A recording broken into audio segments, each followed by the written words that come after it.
Intelligent people haibadi haisingba mising asi atopa misingna hainadaba poi. Ngasi video asida why intelligent people make others uncomfortable. Haibadi haisingba misingbu atopa singna hainadriba si karigino haibagi matangda nainajarake. Mi amana mityeng sumna yengba ngamlaklaba ayat apan yaudana afaba phirep tamak leplaklaba atayna mahaki manakta changningdakloi amadi leningloi samna harbada thodok wathok singbu asengba mityengdagi yengba ngamlaba singbu atopa singna nakna ningde laptin tinabana hena phai khanarakani masigi khwaidigi chawba maram asi mahakna attention pambagi oide mahakna maru oi khanbagi su oide hairiba miyoi singsida leirakpa clarity haibadi sengna uba ngamlakpaduna atai mayamna blur chathanduna yenglaba singdu mityeng senghalakpagini aikhoi miyoi badi mahausana blur chatpa punsigi mityenga loinana hingba pamjai awana kayabu kupsinduna thamlaga kapkadabagi mahut nokna leibana hena phai khangalle nokadaba mikup kayasu mapung phana nokjaba ngamde haraujaba ngamjade aduga masigi maramsina society haibadi khunaida taisinnei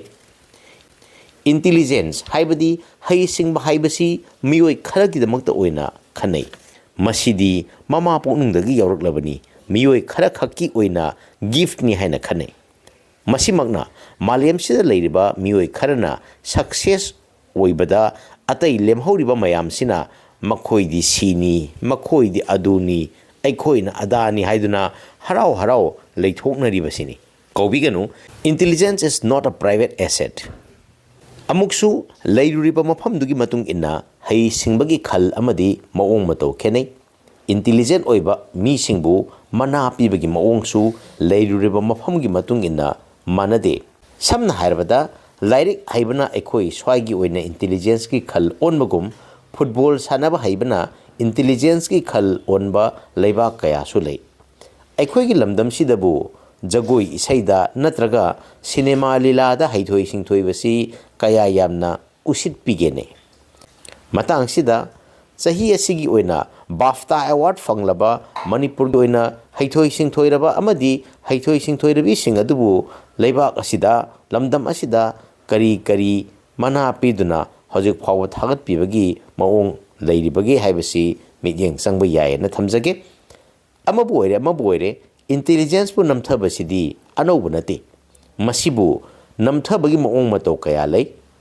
miya marak tinbada akaibu oirakpa mi usittaba amadi mayamdagi inthok pirakpana chingba phawba yauribani asubna intelligent oiba mi singbu tathi tawaina tawbasi thengkhang kayadagi chathaduna lakli masi school dagi hauraga thabak sufam sing amadi marup mapang singna phawba tawbiri school da mahairoi amana ojada aruba wahang hanglubada angang adubu tathi tawaina tawbiba amadi yengbiba yauri masi ojana phawba tawba yawi masigi su mathakta atai mahairoi singna tawba phawba yawi school loinamak oja loinamak amadi mahiroi loinamak ki wadi nate adubu masi matam yambada thokalli haijabani thabak sufam office singdasu adu mangai office tu da natraga department tu da leiba ahoba sing hairuba miyoi adu negative personality oina sandokpada natana mayamna tathi tawaina tawba yauribani amuksu tinariba isung imanaba singi maraktasu intelligent oiba miyoi singsi mayamge iman manadaba gi maongda treat tobi miyoi ba ikoisi group punba matamda asoi aran kaya usinnadana yana ba totna tinaraga leiminei adubu intelligent oiba miyoi singdadi masi yajaba ngamgante maramdi makhoina group tu da asoiba pattern sing haibadi maong matong sing irai laina khanglai urai asoibadu mayamda hairakpa matamdadi mayamduna khangkhidaba amadi ukhidaba kaya khanghallakpa amadi uhallakpagidamak nungaitaba pokhalli makhoigi asonbabu miyam mamangda uhalliba miyoi adubu makhoina sauraki amadi waraurai intelligent oiba mi singdi miyamna thabak ama tawbagi maram uba horai power leitaba mina power leiba sabasu makhoidi khangalli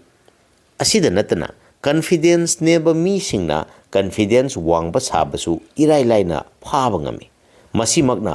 atopa singna mahakpu ubada nungsiba phawba khara yaurabasu hainadaba amadi tanba phawba kayasu lei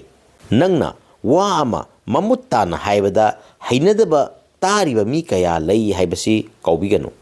aina wa ama mamuttana haibada hainadaba tariba mi kaya lei haibasi kaubiganu clarity hainadaba chanainaba amadi chamamnabana phai khanba mi kaya lei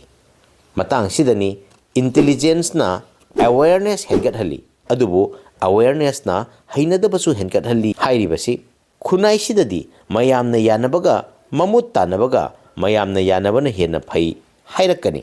amuksu intelligence na ranking system da kaiba pirei society sida ranking system makhal kaya amalai masi sel paiba natraga mingchat wangbana oigande haibadi sel paiba mi singi ranking natragana mingchat wangba mi singi ranking no oigande haijabani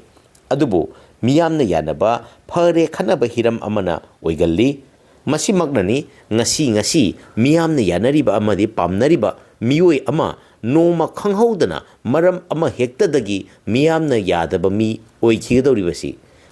ngasi miyamna laigum latnariba singasi nomadi miyam asina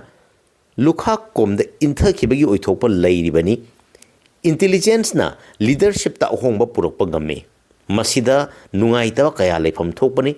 intelligent oiriba midubu thagat pibagi mahutta meyam changdana aranba tahanduna yamna sauganba miyambu yadaba mi ama oina uhallakani mayamdagi tokhai tahallakani haijabani hai singba midi leadership oiba pamgande haibasisu research kaya na hairi masigi maramdi makhoi si explanation tawbada khara songalli mean explain तौबा हौरकपदा मखोइना अरोइबा फावबा खंगदोखी उथोखी situation explain तौरिङैदा outcome लोमदा Coke थादबा हौखिबना अतैना महाकु लाना खनगल्ली मसिगिसु मथक्ता थुना यांगना वखल खनबा ngamba mahakti taphauriba singda pressure piba oina thoi mahakna wahaina pressure pidrabasu ataiduna pressure du adum phawi matang sidani intelligent oiba miduna ataina saw khidanaba haiduna naitom tarakpa horibasi mahakna naitom tabadubu atopa singna yamna chawjaningi haina sandokpiba amadi haibibasu yawi matang asida tabiriba nahaki angang singsu school da natragana mahakna loinariba masung mamanaba singagi marakta khitang tokhai taba yawbagi maramsu mahakna taidagi intelligent oiba helambagi oirambasu yai habasi kaubiganu mahakna wa ngangjadababu judgmental oi haibi masidagi mahakpu society sida lana ubirakba hobasu yawdaba nate karigumbadasu makoibu miruni haina haibi yamna nungaiba mijeng masulei highly intelligent oiba haibadi ka hena haisingba midi kanadaba wari watai sabada yawningde taningde makoidi social interaction haibadi wari watai kayadagi leithokali aruba wari amadi decision lauramdaida khak makoi yawgalli mayamnadi lui khanaba mangondadi irai lai khanba wari watai singna mahakpu puning chingsinba ngamde makoidi wahangsu yamna hangalli makoigi wahang singadu mayamgi comfort zone haibadi hainabi amadi nungaijabi wahangdi oigande masimakna mayamna mahaki wahangda akiba pui pakhatpa phawi mi amagi intellectual level haibadi wakhal khanbagi changda wahang hanglakpada nungaiba yawgadrane aigi channel sida phawba topic kharda warem tawraga lei comment lakba yawi masimak comment piriba midugi intellectual level expose tawribani video asi matang si phawba yengbirak nahakti channel asi subscribe tawbidriba oiragadi tawsinbiramu nahaki clarity na atopagi intelligence ta akaiba piragadi you are doing well nahak phari phajana tawri hairibani